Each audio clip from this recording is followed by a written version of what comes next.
The Destruction of Black Civilization, Great Issues of a Race from 4500 BC to 2000 AD by Chancellor Williams. Copyright 1974. Dedication to the black youth of the 1960s for beginning the second great emancipation, the liberation of our minds, and thus changing the course of history. Preface. While this book is still a summary of more detailed research, it seemed necessary to amplify certain questions and the answers to them. The widespread interest in and study of the book is deeply appreciated and rewarding to the author, and the letters from the prisons have been most touching and revealing. As noted elsewhere, I am keenly aware of many repetitions throughout the work, unavoidable because of comparative methods used, and others for emphasis, which may have turned out to seem overemphasis. Part 1.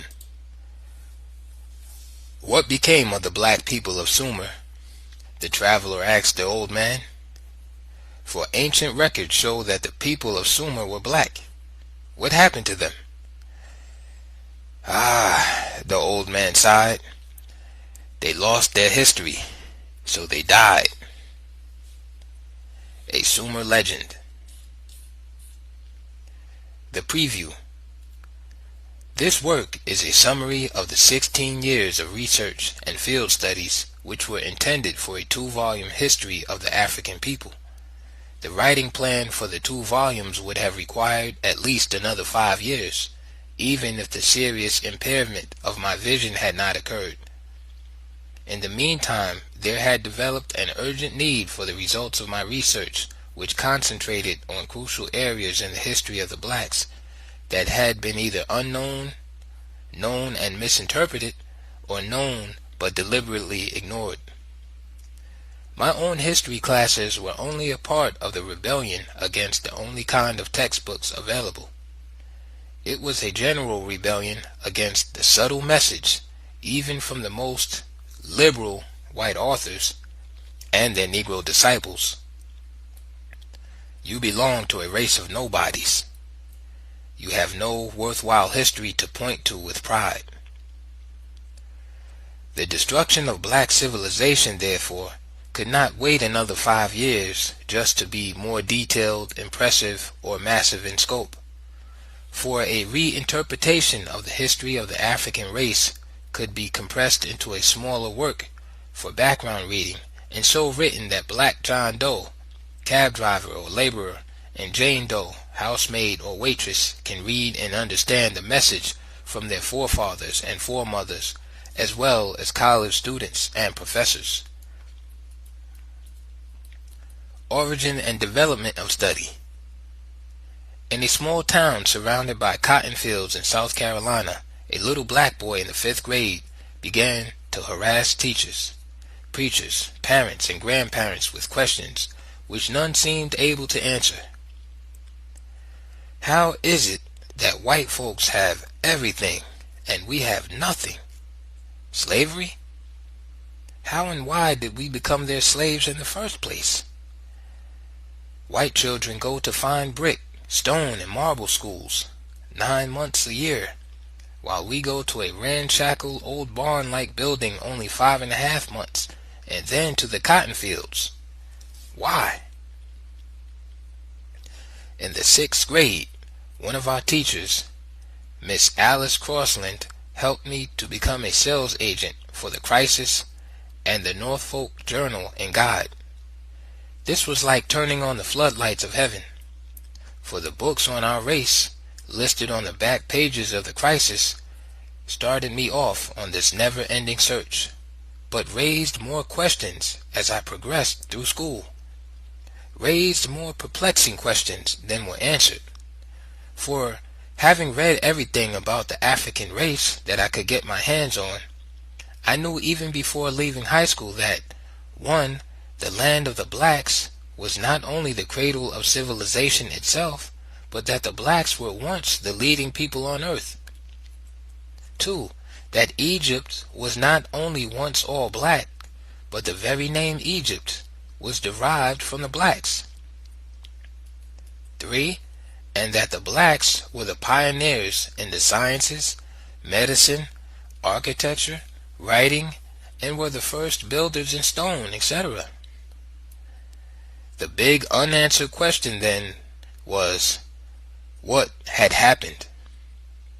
How was this highly advanced black civilization so completely destroyed that its people in our times and for some centuries past have found themselves not only behind the other peoples of the world, but even the color of their skin a sign of inferiority, bad luck, and the badge of the slave, whether bond or freed? And since I had learned that whites were once enslaved as generally as any other race, how did it come about that slavery was finally concentrated in Africa for blacks only? In short, no books or other studies in high school and college answered or gave clues to answers to the problems that puzzled me most. For no matter what the factual data were, all the books written about the blacks by their conquerors reflected the conquerors' viewpoints. Nothing else should have been expected, and considering how thoroughgoing was the capture of the minds of the blacks also, it is really not surprising that so many Negro scholars still faithfully follow in the footsteps of their white masters. I was convinced that what troubled me and what I wanted to know was what troubled the black masses and what they wanted to know. We wanted to know the whole truth, good and bad, for it would be a continuing degradation of the African people if we simply destroyed the present system of racial lies embedded in world literature only to replace it with glorified fiction based more on wishful thinking than the labors of historical research.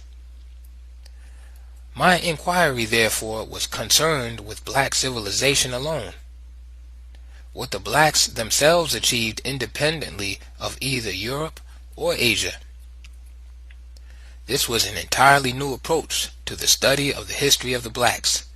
It meant, first of all, segregating traditional African institutions from those later influenced by Islamic Asia and Christian Europe.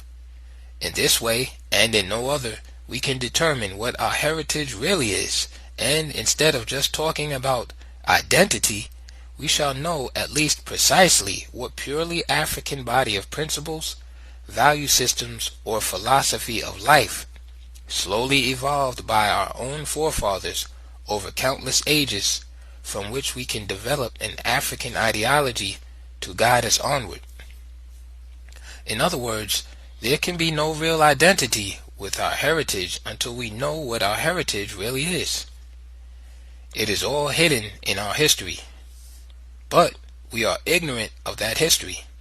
So we have been floating along, basking blissfully in the sunny heritage of other peoples.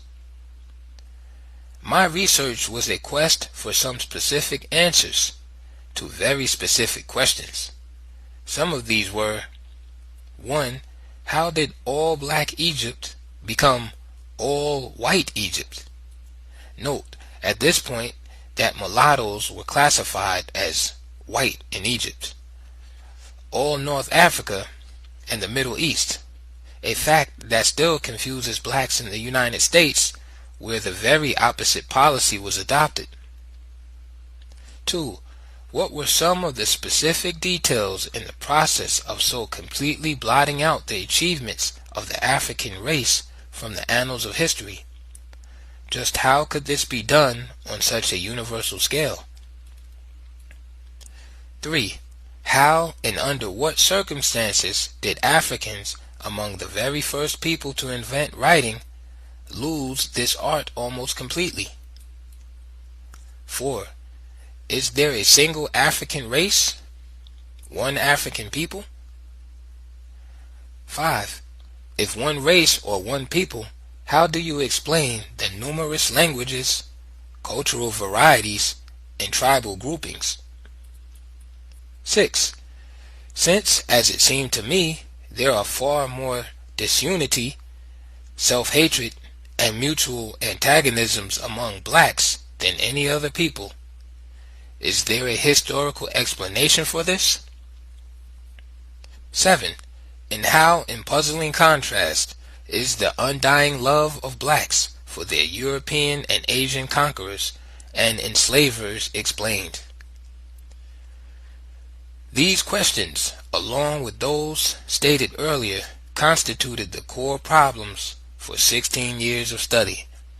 And while the outcome did not eventuate in the more detailed work as planned, I think I succeeded in summarizing the most significant highlights of my findings in the chapters which follow this preview. Origin and steps in the study. 1.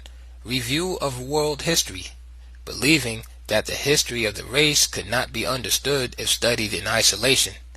I began a slow and deliberately unrushed review of European history, ancient and modern, and the history of the Arabs and Islam. I say review because by 1950 I had already studied and taught in the 3 fields of American, European, and Arabic history, a most fortunate circumstance for the task ahead. 2. Began the formal study of Africa and Europe, not Africa. I did not know how very wise this was when the decision was made, for I did not then know that Europe and Asia had been hauling out of Africa over the centuries just about all of the historical materials I needed to see and study at the very outset, and which of course could not be found in Africa. Certainly I knew from reading all about the rape of Africa, but to know the scale on which this was done, one must see at least some of it in Europe with his own eyes and be amazed. The museums in various cities of the European colonial powers are the repositories of much African history. 3. Documentary sources. These are available in both Europe and America. Reports of colonial administrators in Africa, parliamentary debates, reports and letters from geographers, explorers, captains of slave ships, and, especially rewarding, the reports and letters from missionaries to their respective societies' home offices. For the earliest records on ancient Africa and Europe, Greek and Roman sources were the most useful. 4. Field studies. The field studies covered 2 years of work in Africa. Armed with a rather solid background in written documentaries, the primary concern now turned to oral history and the developing methods of historical criticism applicable to it. Several chapters will be required just to detail the methods and procedures in this relatively new and rewarding field of oral tradition. Every region of Black Africa was covered. 26 nations in East, West, Central, and Southern Africa, and 105 language groups. Scope of the study. We began in the lands bordering the Mediterranean on the north and extending southward on both sides of the Nile below the 10th parallel, thus including Axum and neighboring kingdoms. This vast territory was the ancient Ethiopian Empire, a federation of autonomous and semi-autonomous kingdoms. The study began here, firstly because this was the heartland of the African race, where evidence of that first black civilization is to be found there still, despite all the centuries of efforts to destroy it. From the researcher's viewpoint, the most important part of the investigation was the beginning of the task of singling out and clearly setting forth the precise nature of Africa's own independently developed civilization. A continent-wide study of the traditional customary laws of the blacks, for example, enabled us to learn for the first time that a single constitutional system prevailed throughout all Black Africa, just as though the whole race, regardless of the countless differences in language and other locally determined cultural patterns, lived under a single government. A similar continent-wide study of African social and economic systems through the millenniums reveal the same overall pattern of unity and sameness of all fundamental institutions. That there is a historical and fundamental basis for real brotherhood and unity of the black race could not have escaped the notice of all of those Europeans who have been investigating and writing about Africa over the years. But they are shrewd.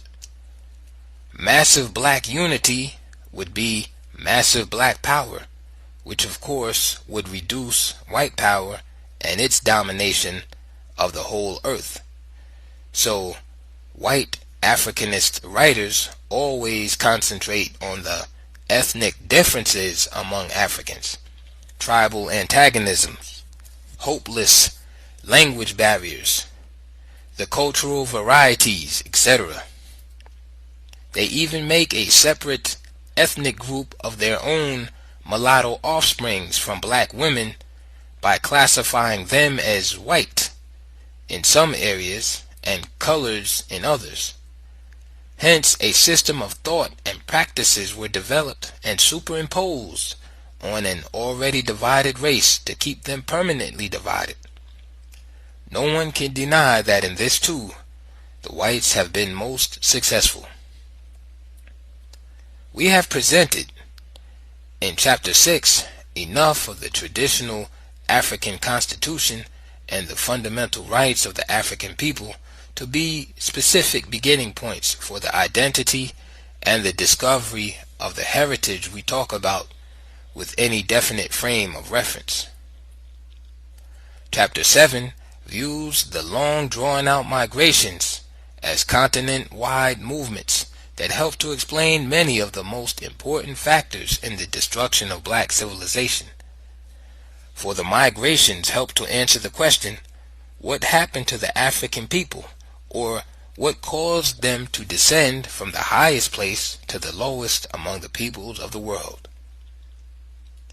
Even though the work was radically abridged, an innovation in historical research was introduced by going beyond the mere documentation of sources in order to validate, beyond all questions of doubt, the principal viewpoints of the work.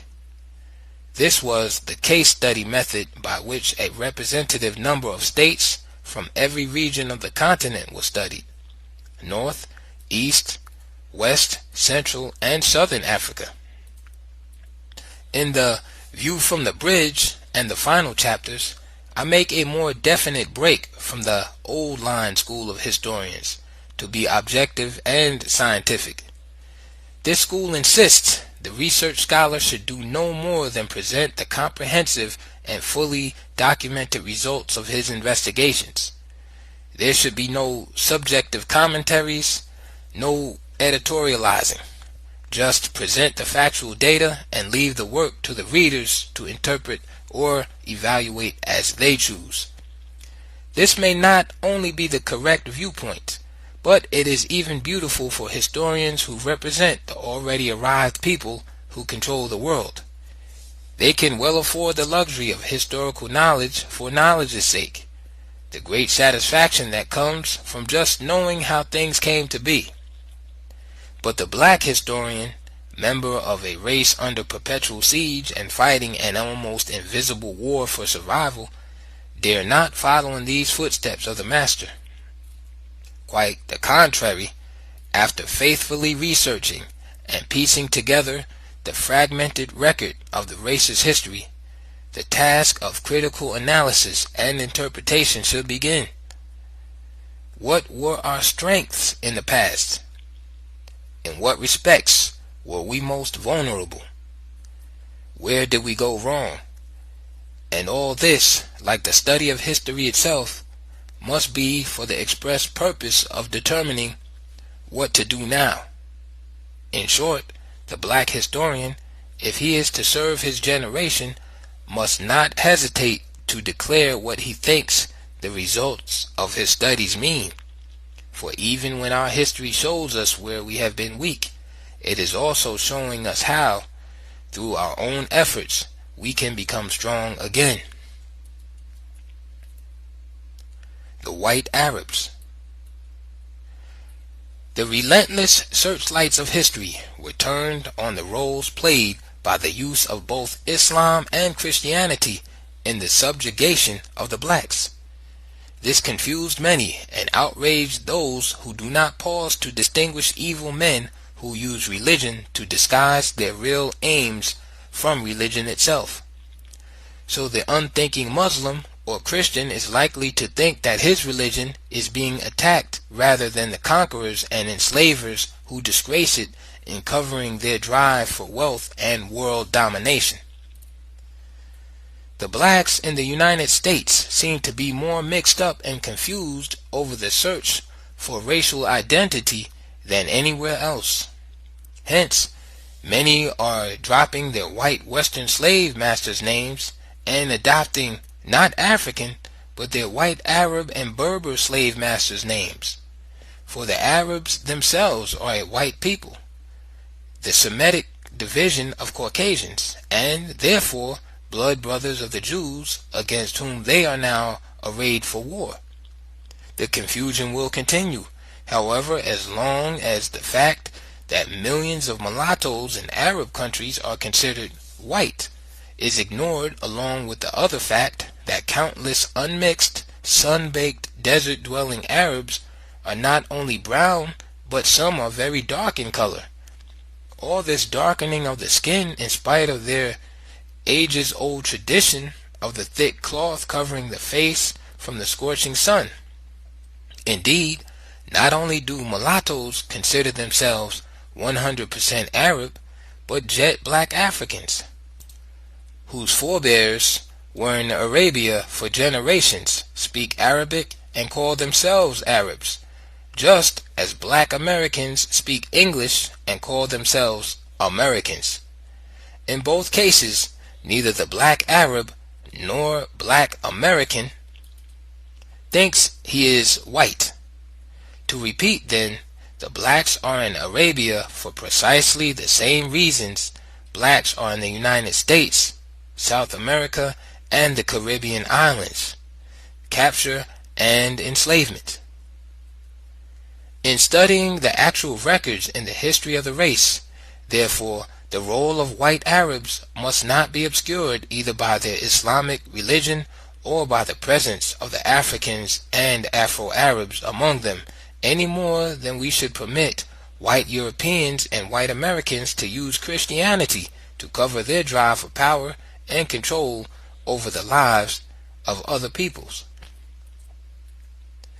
The European Journey. I arrived in England in the fall of 1953 to begin formal studies at Oxford University, primarily through the Institute of Colonial Studies and at Rhodes House, which might be more properly called Africa House. In addition to the study of documentary sources on Africa, I had other objectives. One, I wanted a more direct, close-up view of the European mind, its real attitude toward the black world. Two, the extent to which European wealth and power were derived directly from Africa. Three, the nature and philosophy of the European education that was shaping and determining the mentality of Africans. For I was already fully aware of the disastrous effects of the white American education system on black Americans who, not having any other frame of reference, had to adopt the ideologies and viewpoints of the whites to survive at all, even when these viewpoints are against themselves. This meant visiting various classrooms in elementary and secondary schools, teacher training institutes, and classrooms of lecturers and professors in a selected number of colleges in the universities. Note: the term black was given a rebirth by the Black Youth Revolt. As reborn, it does not refer to the particular color of any particular person, but to the attitude of pride and devotion to the race whose homeland from times immemorial was called the land of the blacks. Almost overnight, our youngsters made black co-equal with white in respectability and challenged the anti-black Negroes to decide on which side they stood. This was no problem for many who are light or even near white in complexion, for they themselves were among the first to proclaim with pride, "Call me black." Those who hate the term but hold the majority of leadership positions feel compelled to use it to protect their leadership roles. End of note. These were not look in and leave visits, but all-day studies at the schools visited, remaining throughout the period in the classrooms and talking with students, teachers, and principals thereafter. In such a study, one learns very quickly that the textbooks and other works describing education do not tell the same story as the schools in action tell. For, finally, I wanted to know, and again from direct study, exactly what made Oxford probably the greatest university in the world. What are the specific elements of that greatness? Was great teaching a factor? And if so, who are the great teachers? Nature or teaching? Or, in short, what made them great teachers? From just the foregoing aims of the study, it must be obvious that I was still examining various aspects of the probable reasons why the whites became the masters of the globe. In both France and England, I found that the system of education fostered a new kind of aristocracy, an aristocracy of the educated.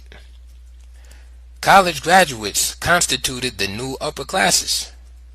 The son of a carpenter or a railroad conductor became estranged from his family and former friends upon receiving his university degree. A case in point was J.L., a young Englishman in my college at Oxford, Lincoln, and who was one of my close friends there. He refused to go home during any of the long vacation breaks because, to quote him, "I can no longer associate with my family and old friends. Wouldn't know how to talk with them. We have nothing in common now, you know." This British and European philosophy of education fitted in ideally with those Africans from the continent and elsewhere who, unlike J.L., came to Europe from the privileged class at home. Some of those studying in England became more British than the British, just as many from what was French West Africa became more French than the Frenchmen. The first tragedy to note about the effects of this class education on blacks is that it further reinforced colonialism's policy of perpetual disunity in Africa and elsewhere.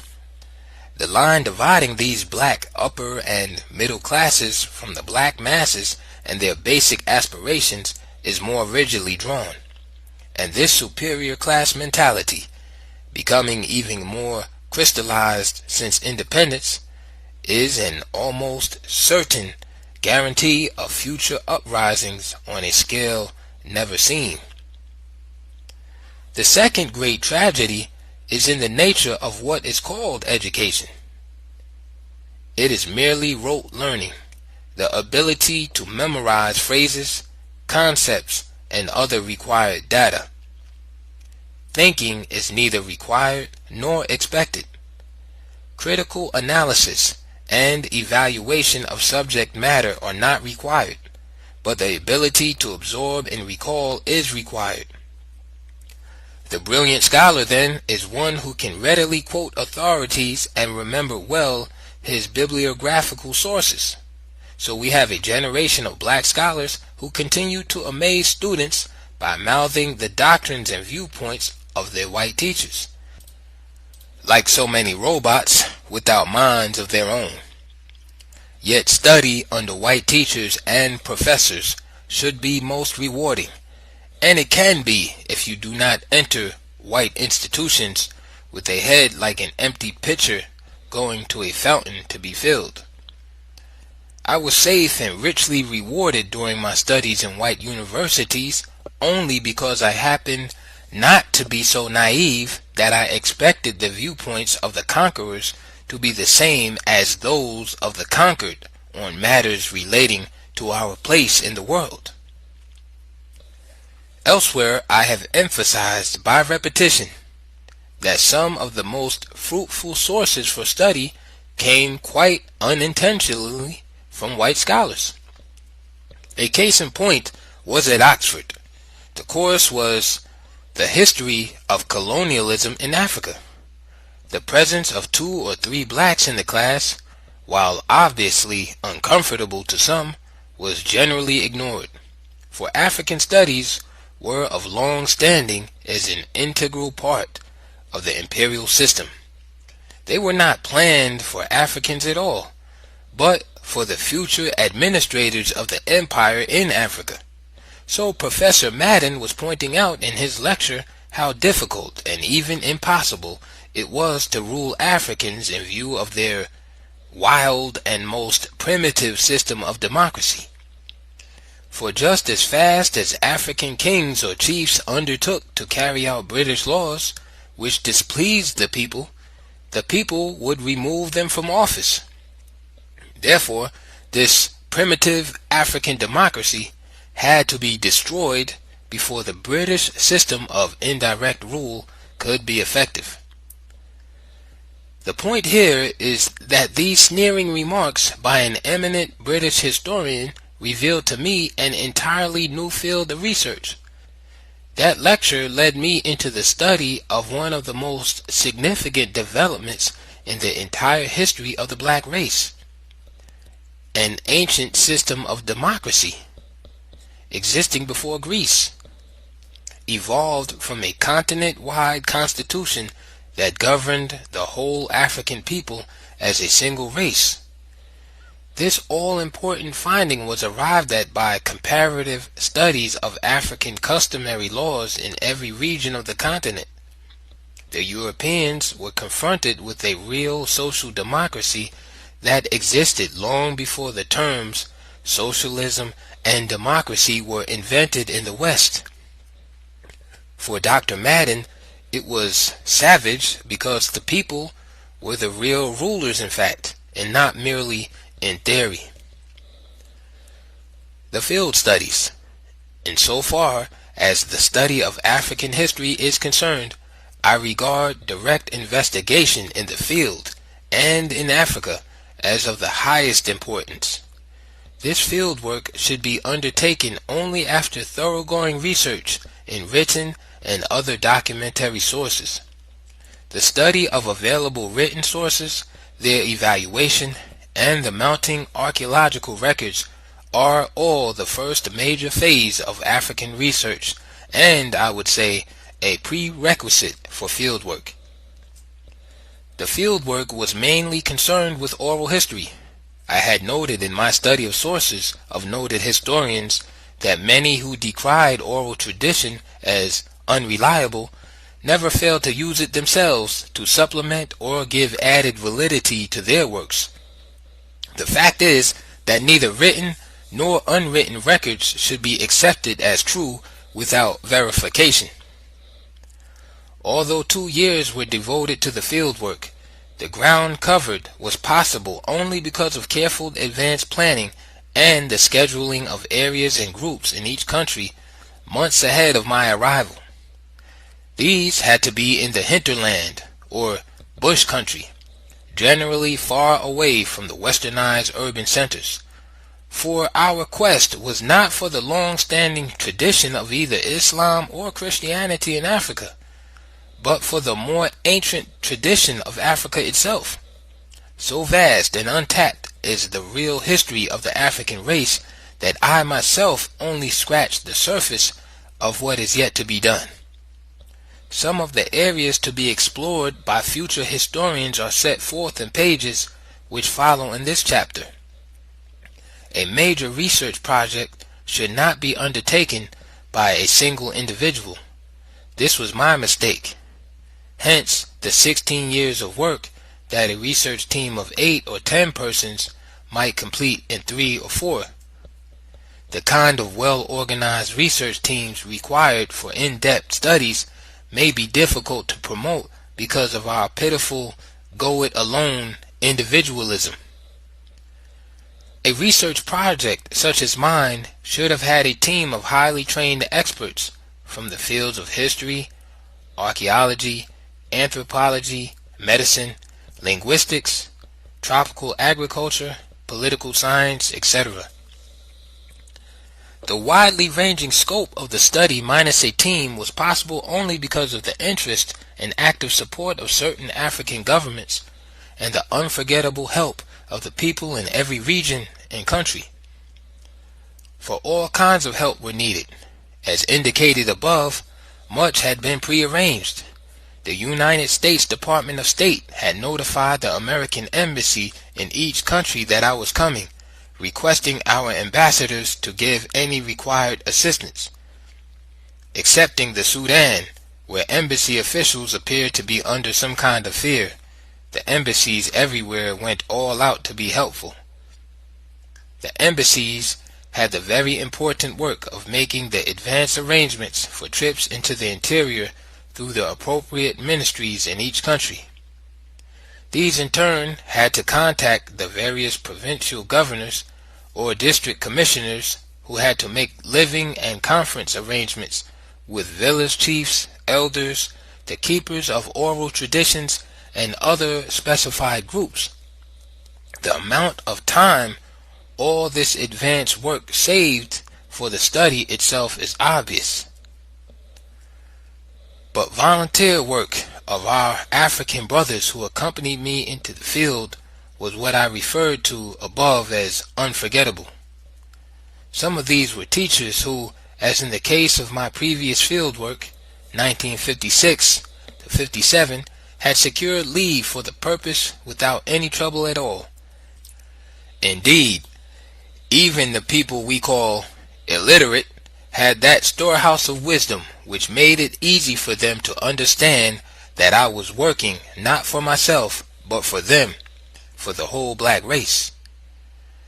I am trying to make it clear here that although I did not have the kind of research team referred to above, many people, 128 in number, participated in this work and made the outcome possible. So, when at various places I say we, it is not the editorial or royal we, but reference is made to individuals and groups that actually worked on various parts of the study.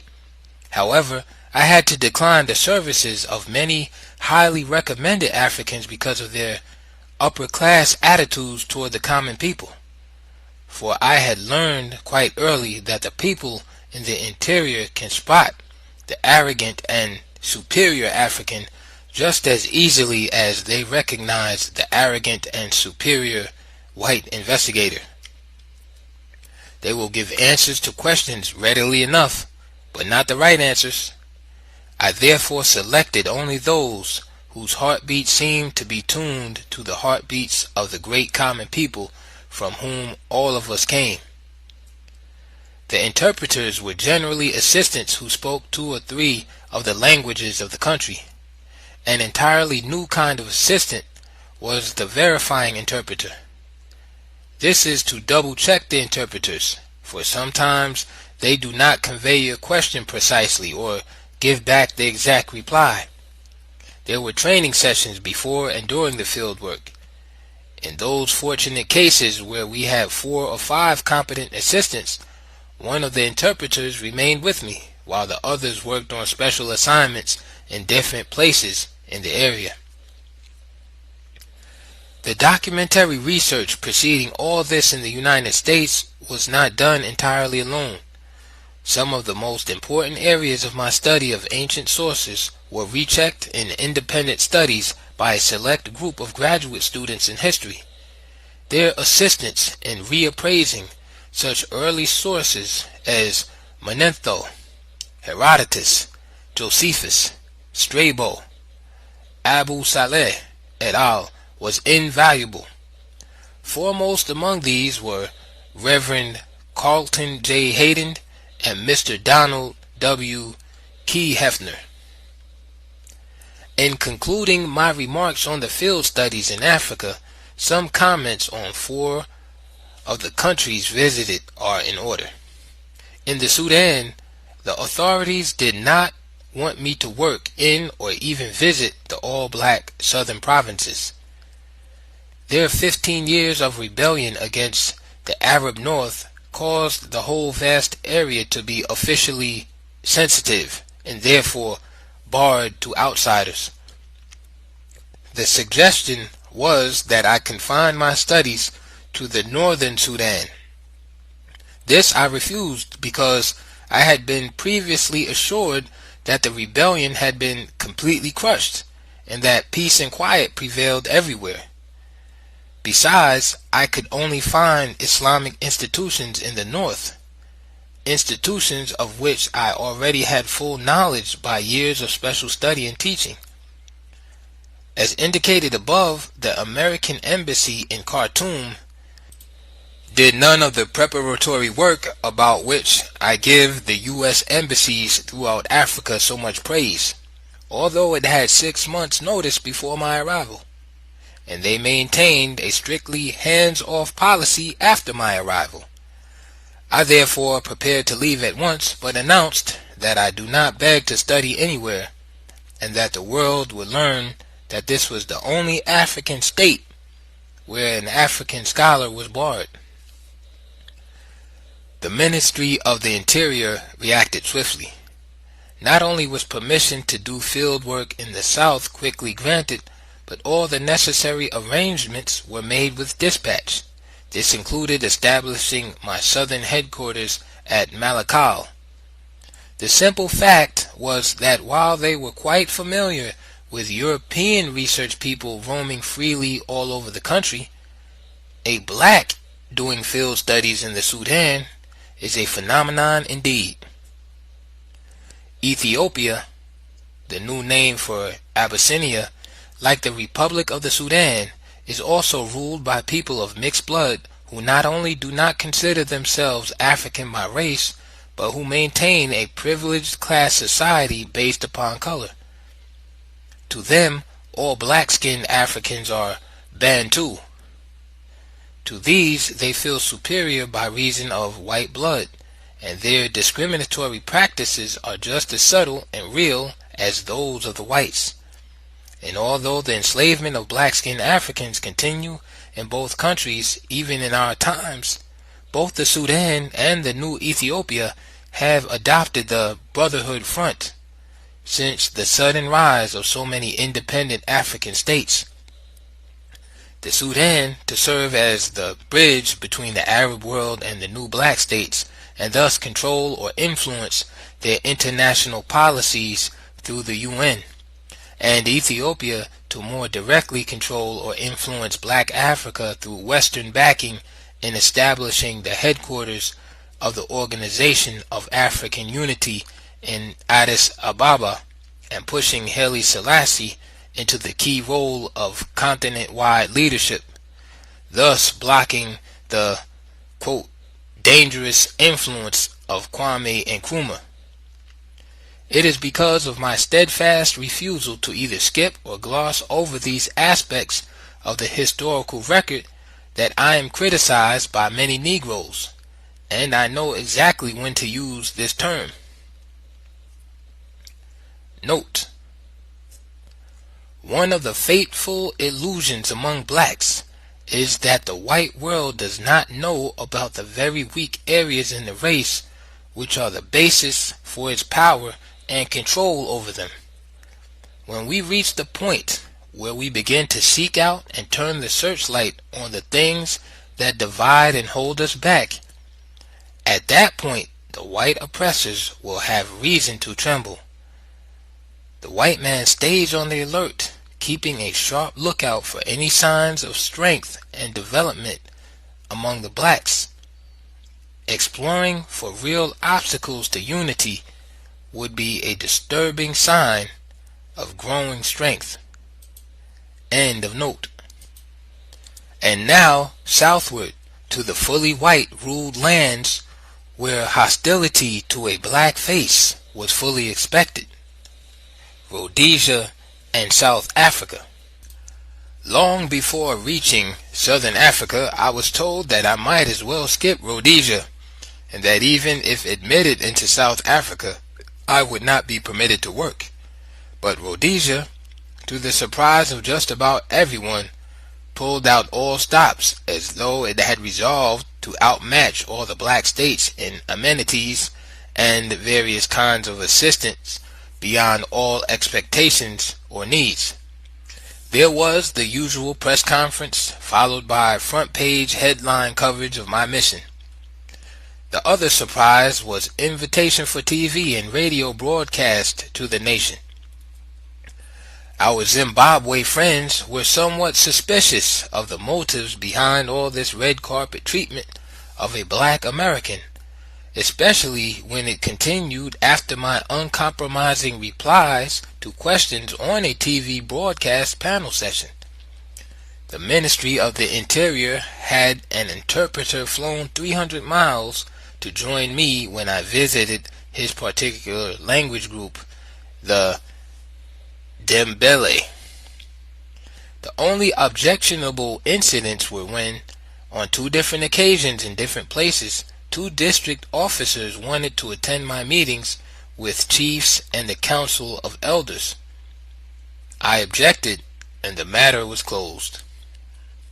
Finally, South Africa. The situation in this country is so ridiculous that, far from allowing myself to be incensed with rage, I found it amusing. The unremitting brutality of these whites against the blacks leaves them in a state of permanent fear. They seem to consider every black man not a potential but an actual threat, and what they are preoccupied with every hour is unbelievable until you are actually in South Africa. My passport was a mistake made somewhere. I, of course, had no intention to do field work in South Africa, but had to pass through it to reach the surrounding countries then under British rule. No one at all was supposed to be barred from passage to and from these countries, but it required the action of the U.S. ambassador at Pretoria and an angry American consul general at Johannesburg to free me from the airport room where I was held and checked on every 30 minutes. Even when the consul general arrived in person, the authorities insisted that I must not enter the city but be taken under guard to the train for Swaziland. Mr. Riley, the consul general, then decided to defy South Africa by not only driving me leisurely through Johannesburg, but 200 miles around the country, stopping at different towns and finally on to Switzerland. What I referred to above as amusing were incidents such as excited policemen rushing to flag down the big Cadillac because they could so quickly spot a black face before they saw the seal of the United States emblazoned on the sides of the car or the American flag flying from the hood. An African is a member of the black race, and from times immemorial he was known as such by all the peoples of the world. Throughout this work, the term refers to blacks only. It should be noted also that I write about the African people, not African peoples, as Western writers do.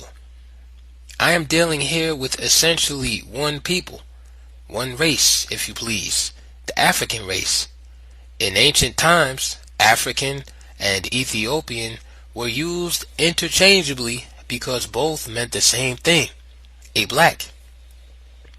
This, of course, was before the Caucasians began to reorder the earth to suit themselves and found it necessary to stake their birthright over the land of the blacks also. In line with this, some Western historians have recently wondered where the Africans came from.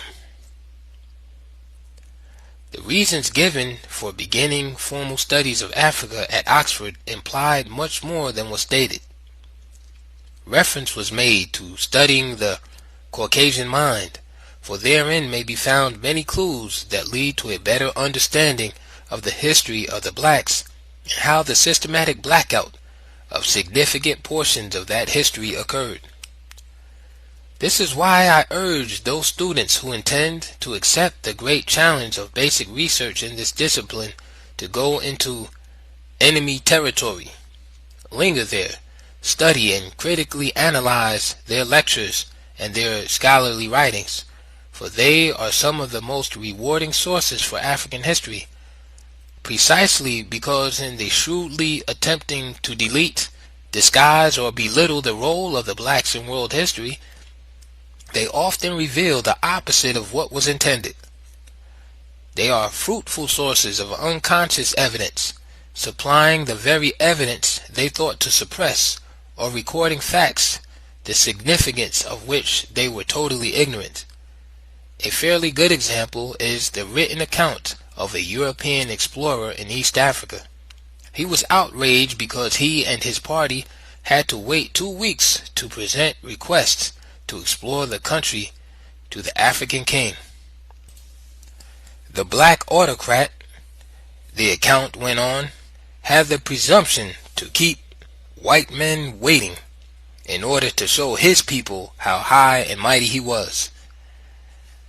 The whites were denied even a brief audience, while the king would quickly receive any old black that wandered in from the countryside. Now the explorer, without knowing it, was actually reporting how African democracy worked, and how it had been working before there was an Athens or Greece, where Westerners think democracy was born. The explorer would have been surprised to know, 1. that king in Africa meant something entirely different from what it meant in Europe and Asia. 2. that this black king, far from putting on airs, did not have the right to receive them even socially without the presence of at least 3 senior elders. 3. that to consider a petition to conduct explorations in the country, the full council of state had to be called, and that this could not be done by the king without the advice of the first minister, who happened to be on tour when the explorers arrived in the capital. 4. and that the old blacks they saw wandering in from the countryside and being quickly received were the counselors who had been summoned, some from distant provinces, to pass on their request to explore. They were the direct representatives of the people. The voice of the king was in fact the voice of the people, without which he could not act at all on any matter of importance, or even talk alone with strangers. It should be clear, therefore, that our guidelines for research must lead to a critical analysis of all sources, whether original, secondary, or oral. In particular, we should seek out those works with the special mission to prove the superiority of whites by proving the inferiority of blacks. All in language so subtle, scholarly, and scientific that to the uncritical mind their truths seem self-evident. But it is also noteworthy that while the most hostile racist writers usually prove the very opposite of what they intended, their works inevitably contain useful, factual data that must be accepted. Indeed, it is doubtful whether anyone, even a devil, could write a book completely devoid of truth. Research in African history is more tedious, laborious, and time-consuming than is true in other unsuppressed fields. For in developing the underdeveloped history of the blacks, one has to explore the most unlikely sources for a fragment here and a fragment there, and in works in no way concerned with African history, and just as often no kind of history. Sometimes it is a paragraph or 2 in an explorer's account. At other times, significant items may be found in the numerous missionary reports to the Home Office, explaining the mission's task, but also the native institutions to be overcome. All of these may be valuable and most valid sources, precisely because they were not intended to be such at all. The writers were detailing bigger European interests. Any references to Africans were merely incidental to larger purposes. Just piecing all these fragments together could be a research field by itself. In my work in European and American history, I ran into no such problems and the research tasks were easier. In Egyptian history, to give a final example of Caucasian roadblocks to be overcome, one has the extra time-consuming job of identifying the numerous black giants of history who have been classified and effectively disguised as Caucasians over the centuries. First of all, one must know the various names that refer to blacks exclusively and by which they were known throughout the ancient world.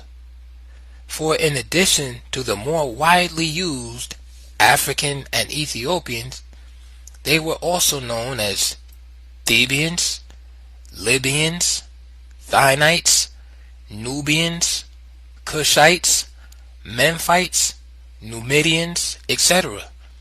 Even before white Asians gained the ascendancy in any of these areas, their very presence in relatively small numbers was sufficient to identify them as the leaders and achievers of whatever attracted the attention of the world. Another trick, the very opposite of the American law and practice, was to classify Africans with Caucasian blood as Caucasians. If any of those so classified turned out to be notorious characters, pro-African or anti-white, they were loudly proclaimed and contemptuously called half-breeds. The millions of early blacks who were forced either by circumstances or expediency to replace their own names with Asian and European names only added to the problems of historical identification. Far from becoming baffled and discouraged by the more painstaking basic research required, the student of African history must accept the challenge as a 20th century mandate that is essential to the salvation of the race in the most literal sense. They will need the active support of black governments and predominantly black institutions of learning. These should be actively sponsoring 1. Comprehensive basic research programs, 2. Research teams for field studies, especially in history and archaeology, 3. And a thoroughgoing teacher training program for history and other related disciplines. What, indeed, are black institutions of learning waiting for? The young people to show the way? The simple truth is that what is needed first is active pioneering initiatives. Financial assistance would then be forthcoming even from unexpected sources. Black inertia is the main problem. There is still too much dependence on white scholars to do our work for us. I have written elsewhere that as long as we rely on white historians to write black history for us, we should keep silent about what they produce. They write from the Caucasian viewpoint, and we are naive indeed if we expect them to do otherwise. All the ballyhoo about their scientific objectivity to the contrary notwithstanding. The theoretical framework. Over the years of studying African history, certain prepositions and theories evolved quite naturally as guiding headlights in the explorations, and few of them are set forth here. Some previously stated or implied. 1. That Africa, all Africa, is the native homeland of the blacks. Note, an important fact that should be well known is that all unmixed Africans are not jet black. For while the great majority are black-skinned, countless thousands who lived for centuries in cool areas have lighter complexion and no Caucasian blood at all. End of note. and that the Asiatic peoples who occupied North and Eastern Africa, even though they may have been there for centuries, are no more native Africans than are the Dutch and British, who likewise occupy and control the southern regions of the continent. The question of where the homelands are from which all these invaders came is not debatable. 2. That the blacks were among the very earliest builders of a great civilization on this planet, including the development of writing, sciences, engineering, medicine, architecture, religion, and the fine arts. 3. That the story of how such an advanced civilization was lost is one of the greatest and most tragic in the history of mankind, and should be the main focus of research studies in African history. 4. That Asian imperialism, though rarely ever mentioned, was and still is even more devastating for the African people than that of either Europe or America, and that the Arabs' white superiority complex is not one whit less than that of Europe or America, although their strategy of brotherhood deceives naive blacks. 5. That the forces behind the continuous splintering of already small groups, and even the breaking up of kingdoms and empires, followed by the equally endless migrations, included the steadily increasing depth of the soil and the advance of the deserts, the drying up of lakes and rivers, along with the attending change of the climate, and the always certain internal strife, all combined with invasions and famine to become a way of life. 6. That the strength and greatness of the African people can be measured by how, in the face of what at times seemed to be all the forces of hell, they fought through to survive it all and rebuilt kingdoms and empires, some of which endured 1,000 years. 7.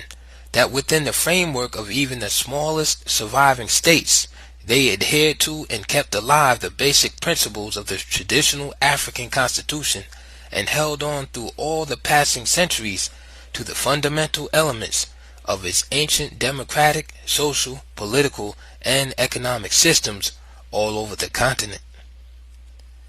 8. That Africa was the cradle of a religious civilization based on the conception of one supreme God, creator of the universe, and that this belief in one supreme being antedated that of the Jews by several thousand years before Abraham, and that the role of the numerous sub-deities on whom Western writers dwell was exactly the same as that of patron saints in the Christian world. I advance further the theory that the early wandering Hebrews, so numerous in Africa, received many of their religious ideas there, for there it was that Abraham sojourned, Moses was born, Joseph lived, and some of the early years of Jesus Christ were spent. There is no question either that even centuries after mulattoes and Asians emerged as the only Egyptians, they still regarded black Africa as the chief source of the spiritual, the land of the gods, or the land of the spirits. 9. That notwithstanding the remarkable civilization they did develop even millenniums before Christ, and the amazing rebuilding of empires in spite of the great dispersions, notwithstanding all of this, African people fell far behind in the forward march of the rest of mankind because, in addition to the destructive forces of nature on the continent and the hostile forces from without, they, the African people, further enshackled themselves with their own hands through certain aspects of their social institutions and beliefs that stood as roadblocks to progress even where conditions were favorable. The scholars' war on the blacks. This work begins where the history of the blacks began, in Egypt, northern Ethiopia, and the Sudan, southern Ethiopia. Thus, at the very outset, I clash head-on with the Caucasian version of African history. My focus, then, is on the great issues in the history of the blacks that emerge from this confrontation with white scholarship.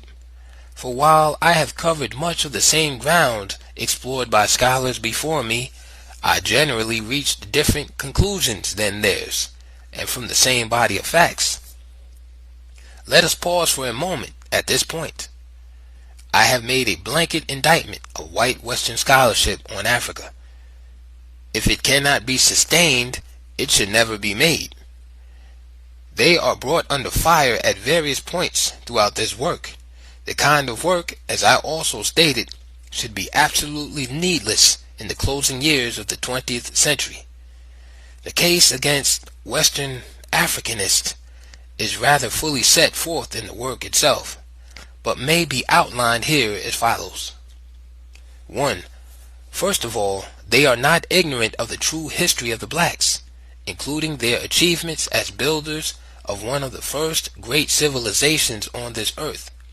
Ancient writers say it was the very first, and they, the Western scholars, know all about the authentic early and modern sources. They simply ignore and refuse to publish any facts of African history that upset or even tend to upset their racial philosophy that rests so solidly on premises sanctified by time that they no longer need to be openly proclaimed. 2. They are, unwittingly, promoting the steady march toward a world conflict between the races. Yet they are doing what they feel they must do in faithful obedience to their Caucasian culture, the racial pattern of which emerged in the 17th century. The steady conquest and enslavement of a whole people made it imperative to create both a religious and a, quote, scientific doctrine to assuage the white conscience. Their phenomenal success in the industrial world at once supports and justifies their philosophy, the supremacy of the fittest. The danger now arises from an entirely new and unexpected development.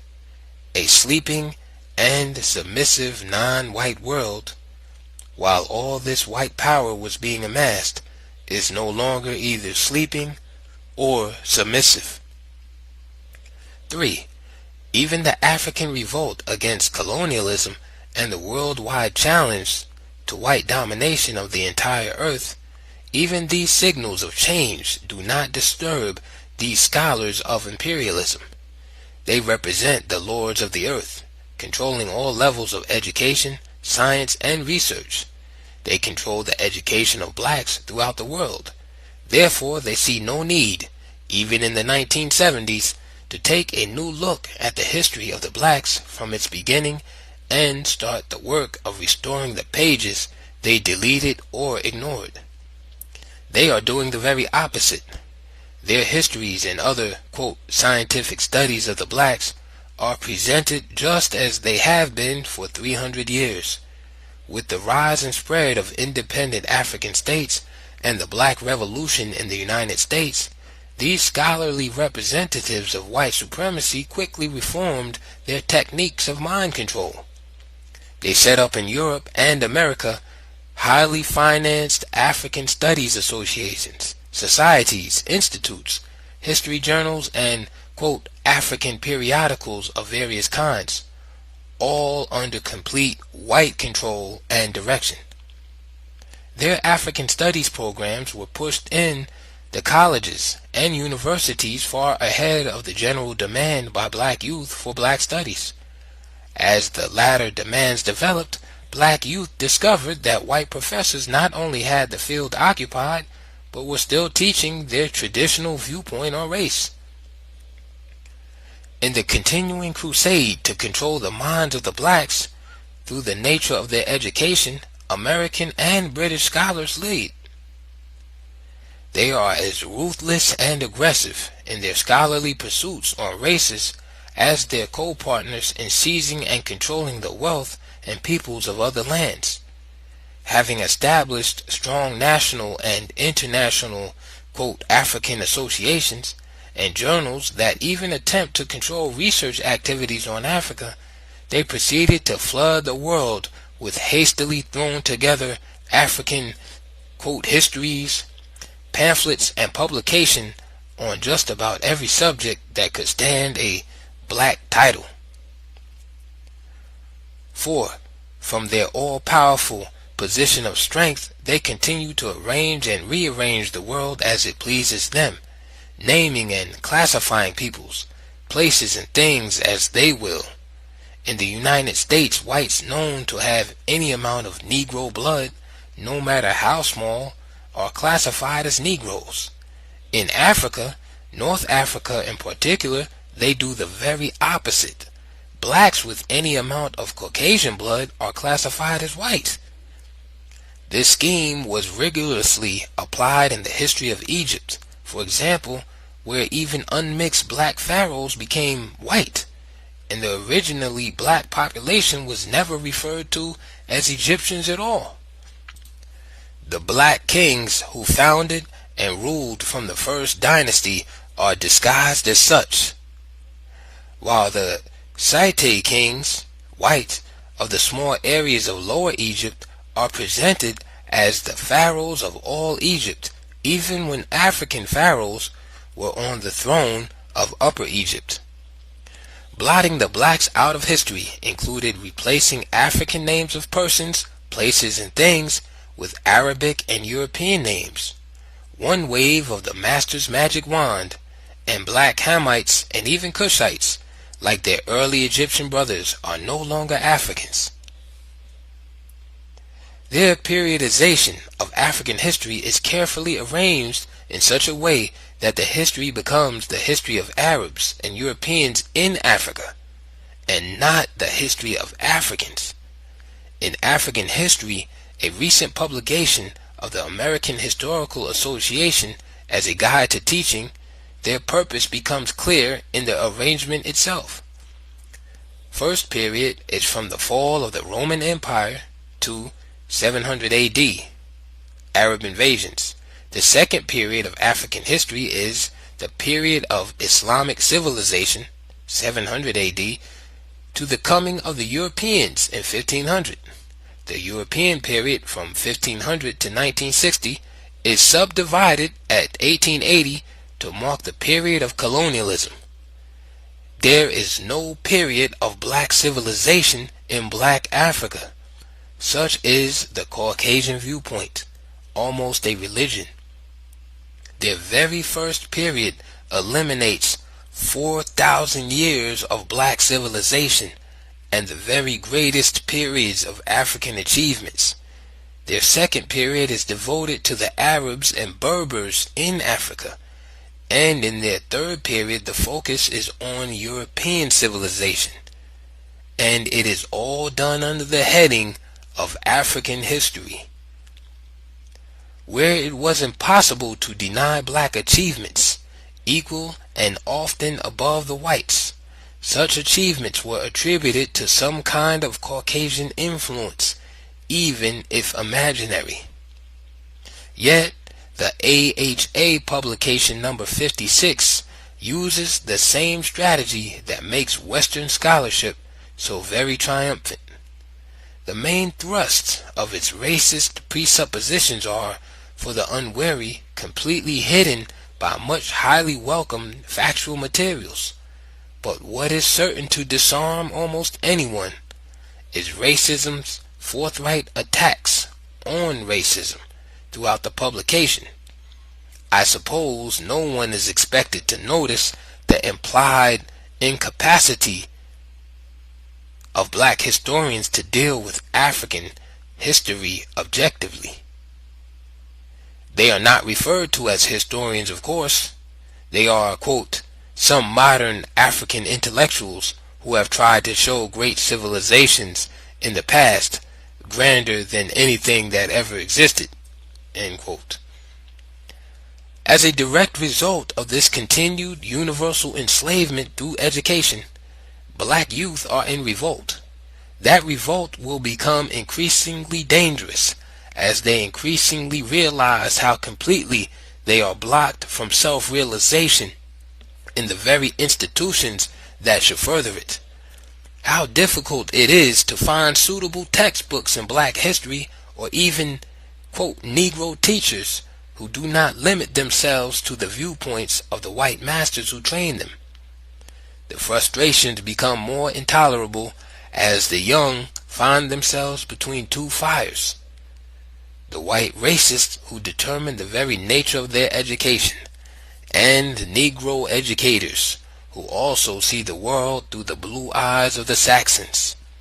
In short, they are forced to turn to their own devices because they find so many of their own race who should be working with them in the camps of the enemy. Insofar as periodization is concerned, no one should be so naive as to expect a proper division of African history while the field is almost completely preempted by the enemies of that history.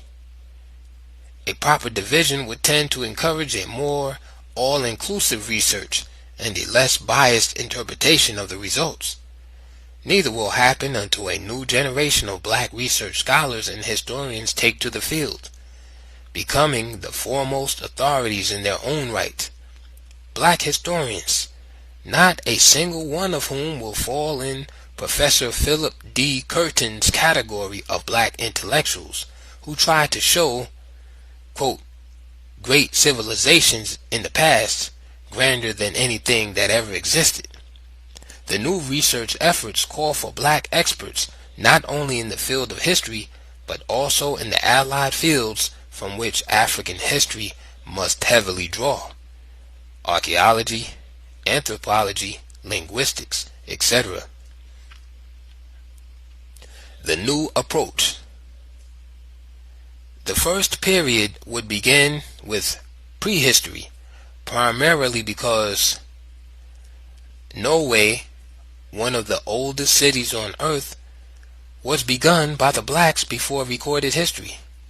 Another important reason is that the Canaanites and other white agents had invaded the Nile Delta and established a stronghold in Lower Egypt, then northeastern Ethiopia or Kem, in prehistoric times. This early concentration of whites along the sea coast of the land of the blacks is a circumstance of crucial importance in black history because it was exactly from this development that the achievements of the blacks were overshadowed by later writers or blotted out entirely. The call is for black specialists for one period in one area. What, for example, was the actual influence of the white agents rigidly held back for centuries in the lower one-fourth of the country upon the blacks who held the three-fourths that came to be known as Upper Egypt? Review and in-depth studies of this period are required. The general historian is out. The best general histories, region by region, can be written only after the work of the specialist is done. The second period might well be from the conquest of Lower Egypt by the Ethiopian leader Menes in 3100 BC. Note, earlier dates such as 4500 BC are also given and accepted by many authorities, for conflicting dates do appear in ancient records. I do not debate the point. End of note. To the end of the 6th dynasty, 2181, also the end of the Old Kingdom. This was the period that gave birth to Egypt, and before which there was no Egypt. It was the period during which black kings united the two lands, started the dynastic lineage system, and began the building of the greatest civilization. The greatest in-depth review and concentration of research should be focused on this second period.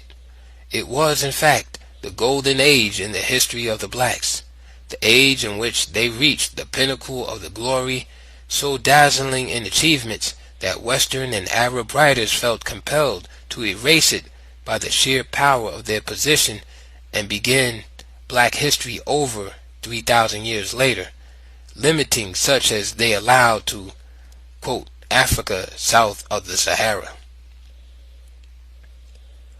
The third period of black history in Egypt should begin with the 7th dynasty, 2181 BC, and be subdivided into the tragic periods of internal turmoil and white invasions. The first subdivision would be from 2181 BC to 2040 BC. The 7th, 8th, 9th, and 10th dynasties thereafter. Strict chronology should be ignored in order to focus on a single issue: the role of invasions and conquest in the destruction of black civilization, with the resulting ethnic transformation of Egypt from black to brown, Afro-Asian and Afro-European to white. This means that the second subdivision would bypass the restoration period of the great 11th and 12th dynasties for the next period of invasion and conquest, the Hebrew Hyksos rule, 1645 to 1567 BC. Again, bypassing the new empire, the other subdivisions would study the periods of the Assyrian, Persian, Greek, Roman, and Arab invasions and the impact of their conquest and rule on the blacks. The fourth major division would begin with the skipped over 11th and 12th dynasties, 1786 to 1233 BC, the great 18th, 1567 to 1320, and then continue from the age of Ramses to the end of the 24th dynasty, 1330 to 730. The fifth period should be from the last of the black pharaohs to the destruction of the remaining southern division of the Ethiopian Empire below the First Cataract, 730 BC to the 5th century AD. The sixth period, from the re-emergence of successor black states in the 5th century AD to their final destruction by the Arabs in the 13th century. The seventh period, like the second, should not be a time division of neat and largely irrelevant chronological sequences. It is a study of migrations of the blacks that covered many centuries, but which became more widespread and desperate after the Arab conquest of the original center of black civilization in the Sudan. The long periods of wandering all over the continent, often aimlessly, was the great historic race of the blacks for survival, a race that tried to outdistance famine, disease, slavery, and death. The period that should have an intense, closer-up study and critical analysis extends from the 13th century to colonialism in the 19th. Elsewhere, I have posed the most perplexing question. If the blacks were among the very first builders of civilization, and their land the birthplace of civilization, what has happened to them since that left them at the bottom of world society? Precisely what happened? The Caucasian answer is simple and well known. The blacks were always at the bottom. This answer is clear even in the histories and other educational material they so busily prepare for the blacks themselves. Almost all of the true answers will be found in the study of the causes of the migrations and the tragic results stemming directly from those seemingly endless movements of fragmented peoples. How was the art of writing lost by one of the first peoples to invent it? Study the migrations. How and why did a once great people with a common origin splinter off into countless little independent societies and chiefdoms from which 2,000 different languages and dialects developed? Study the migrations.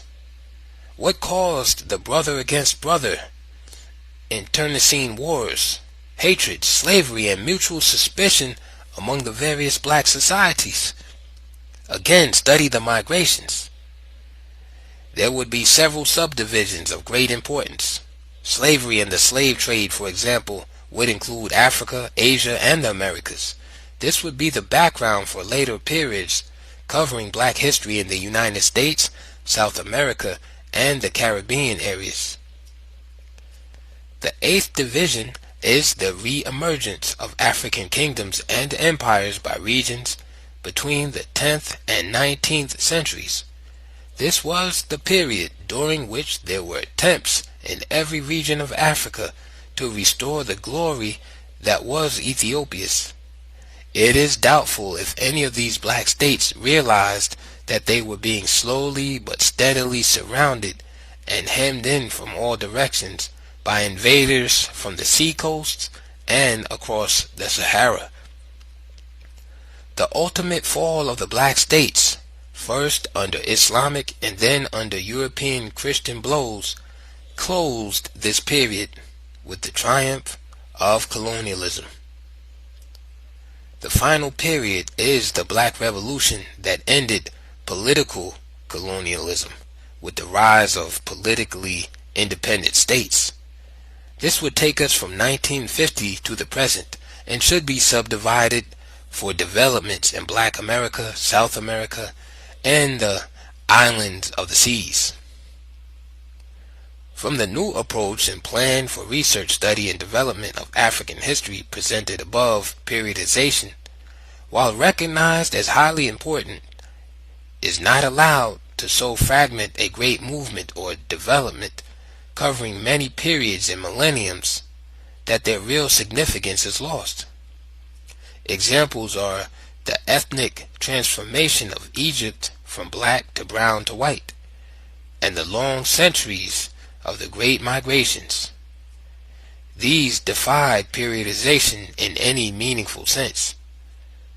I only made passing reference in the work to blacks scattered outside of Africa over the world, not from the slave trade but dispersions that began in prehistory. This fact alone indicates the great task of future scholarship on the real history of the race. We are actually just on the threshold, gathering up some important missing fragments. The biggest jobs are still ahead. Ancient China and the Far East, for example, must be a special area of African research. How do we explain such a large population of blacks in southern China, powerful enough to form a kingdom of their own? Or the black people of Formosa, Australia, the Malay Peninsula, Indochina, the Andamans, and numerous other islands?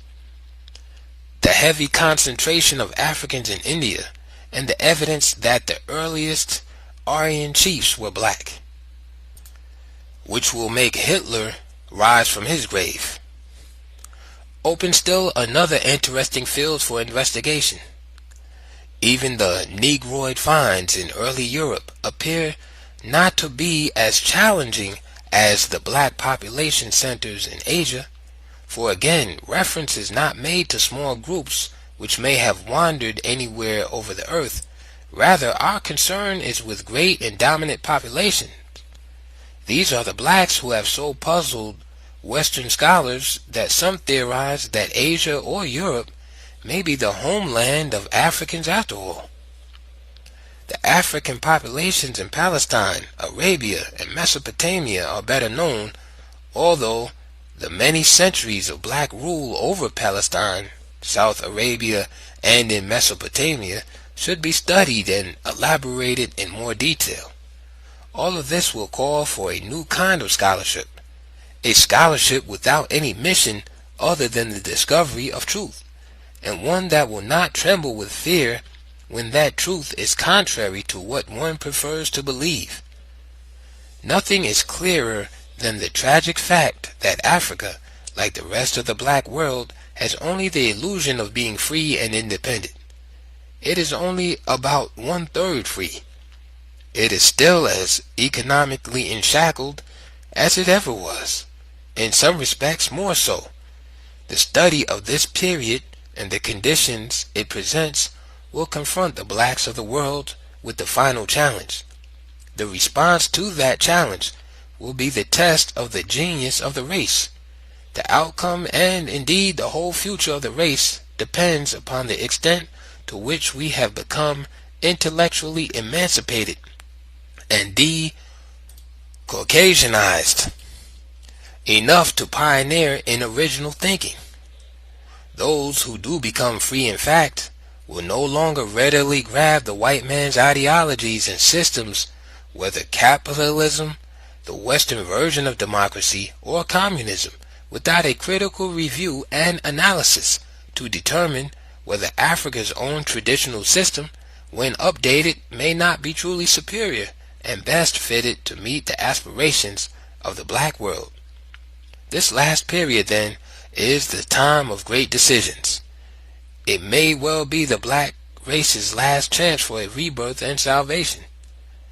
The division proposed above for a new approach in the research, teaching, and study of African history will outrage most Western and Arab scholars, along with their subservient Negro followers, because I have shifted the main focus from the history of Arabs and Europeans in Africa to the Africans themselves, a history of the blacks that is a history of blacks.